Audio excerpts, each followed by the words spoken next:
Well, hello, I'm Dr. Chonta Haynes with Heart Truth Ministries, and it truly is my pleasure to bring you this encouraging message today.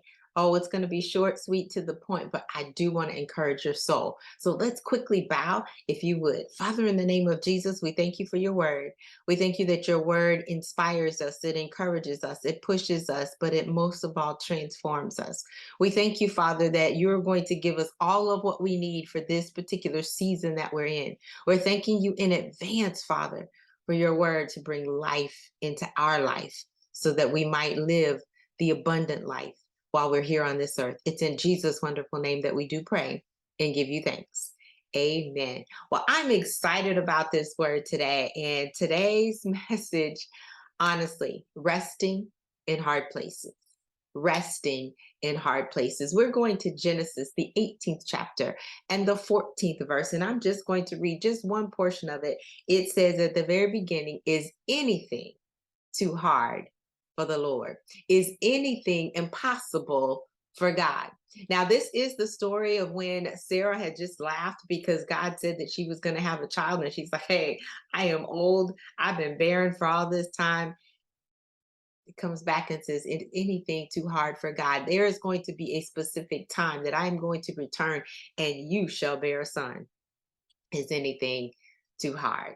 Well, as we come to a close of a new year or this year, and we come to the end of the year, typically we have to pose that question because we start doubting, we start being distraught, we start being more disappointed, we start thinking, oh, it's not going to happen in 2022, and we have to wait until the beginning of next year. And sometimes we look more to the future, but I want you to stop in the middle of it. There's still a couple more months left. I want you to answer this question. Is anything too hard for God? See, we look to the past, we look back, and some of us remember the good old days. You know, those good old days where it just seemed like everything was all hunky dory. It was peaches and cream. It was better than better back then. But while we were back then, it didn't feel like that. Some of us are saying, I used to be able to move. I had the flexibility of my limbs. I used to be able to walk 3.5 miles without even breaking a sweat. I used to not even have any pain in my muscles. I used to be able to wear some things, but now I really can't. I used to be able to get into that outfit, and now I can't get into that outfit. I used to look younger. I used to feel better. I used to. Or you would say, back then, others listened to me. Back then, I knew who I was. Back then, people knew me. Back then, I was relevant. Back then, I was inspiring. Back then, I did such and such.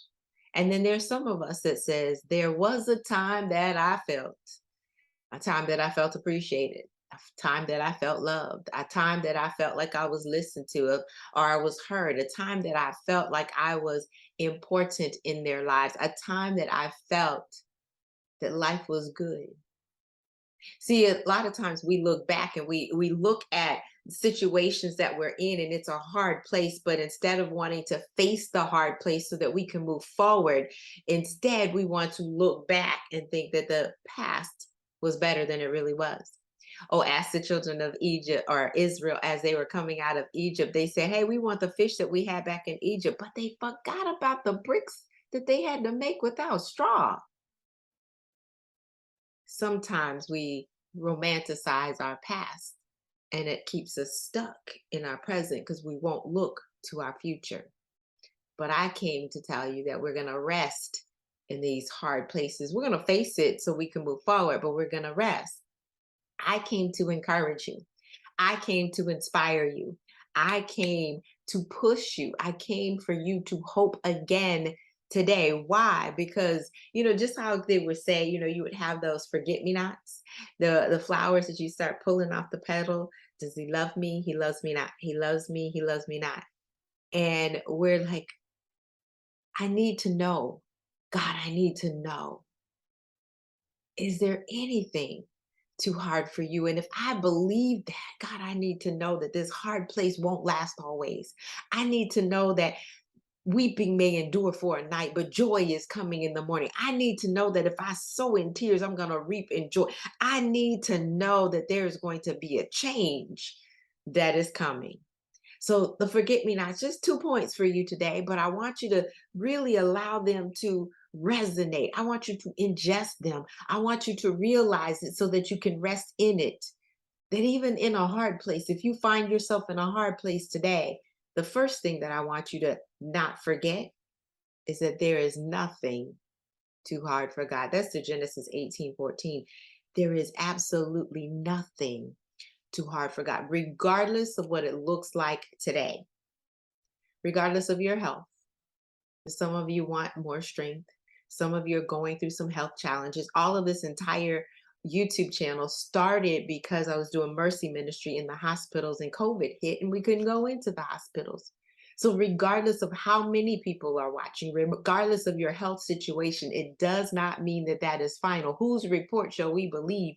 We shall believe the report of the Lord. It doesn't matter what your finances look like. Yes, things are going up in price.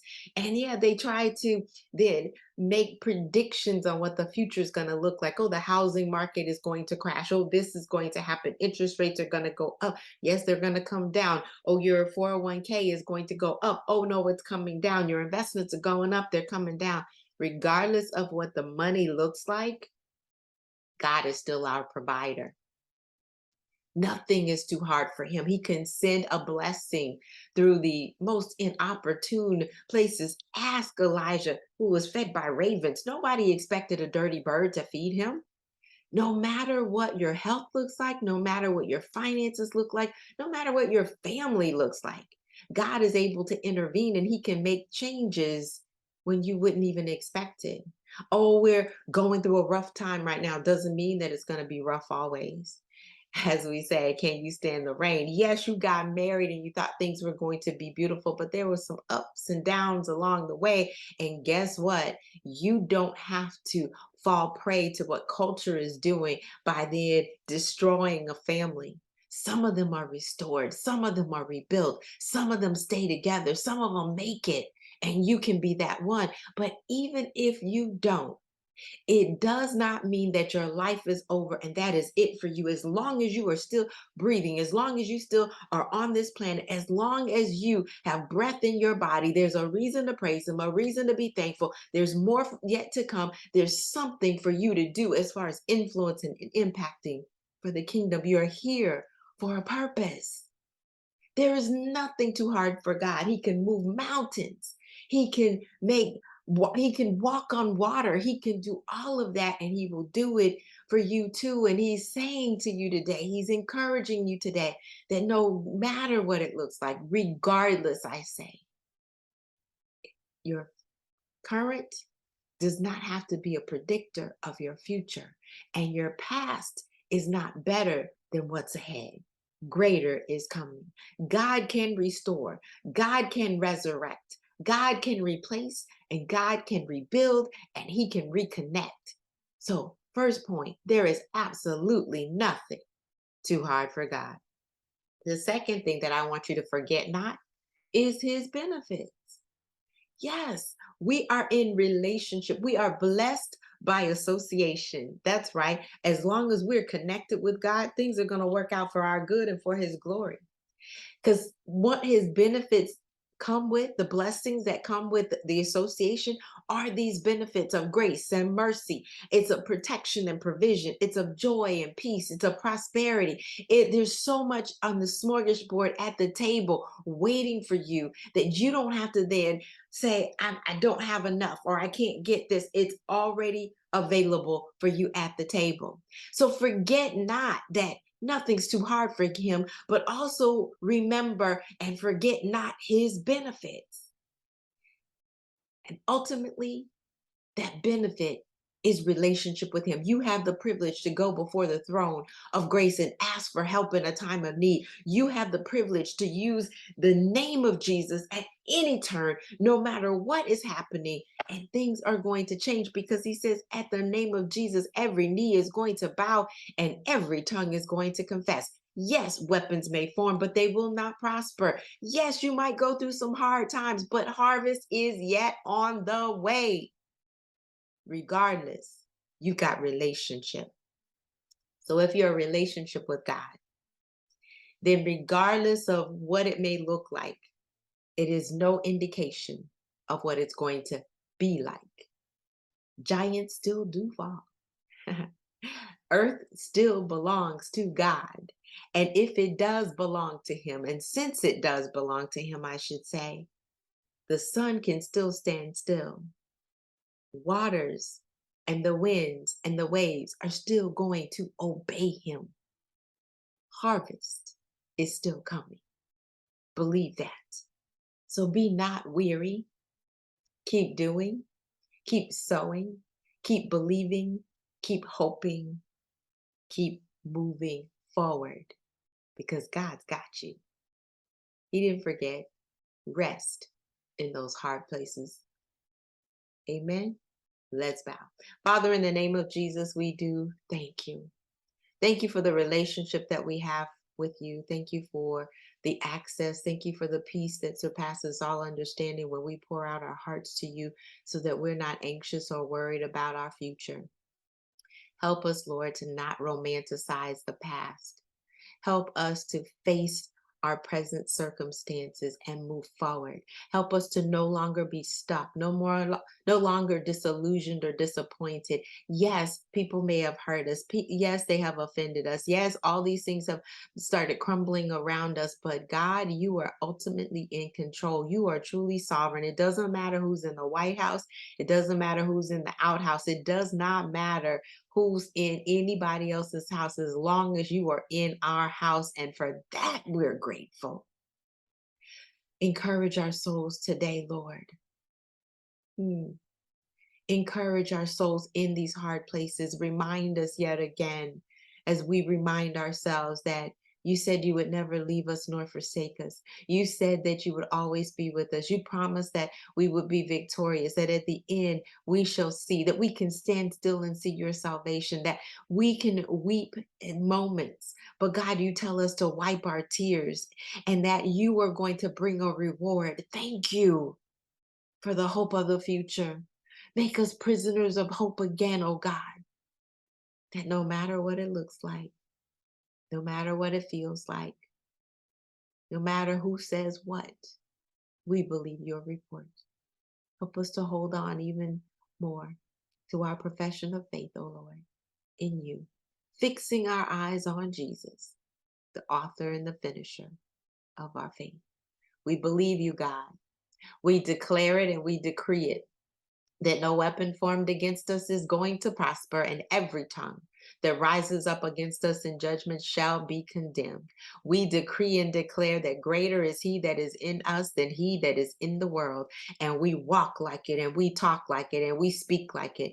God, we declare that life and death is in the power of our tongues, and we are speaking life. We are going to be fruitful, and we are going to bear much fruit. We are going to be influential for the kingdom. We're going to serve you at the highest level that we possibly can. And for that, God, we just want to hear well done.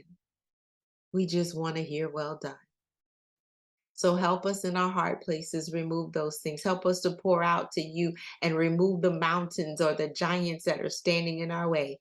Thank you, Lord, that you're going to do that. Bless us beyond measure. It's in Jesus' name that we do pray and give you thanks. Amen. Well, God bless you. God bless you. God bless you. I don't know about you, but I needed to hear that message. Whether you are in business, whether you are in ministry, whether you are in a family that has got some disconnects or some breakage that's going on, you need a breakthrough. And that breakthrough is trusting in God, knowing that nothing is impossible for him, but also believing in the benefits that he has and taking advantage of those benefits. God bless you today. Have an absolutely fantastic rest of your day. I'm Dr. Chonta Haynes with Heart Truth Ministries. I help you put feet to your faith so that you can walk victoriously. And I am so looking forward to you building that relationship with him. So do me a favor, if you would, go ahead and hit that like button so that it will get in the feed of other people. Share this message with someone who's going through a hard time and they need to be encouraged as well. Inspired with the word, knowing that God's word is always true. It's been my absolute pleasure. Have a fantastic rest of your day.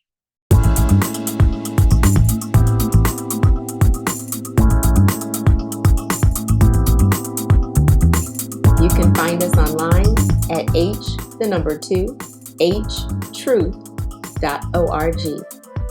At Heart to Heart Truth Ministries, we're helping believers live an abundant life based on God's Word, standing on His promises, walking out His principles, sharing with God's people, serving as unto the Lord.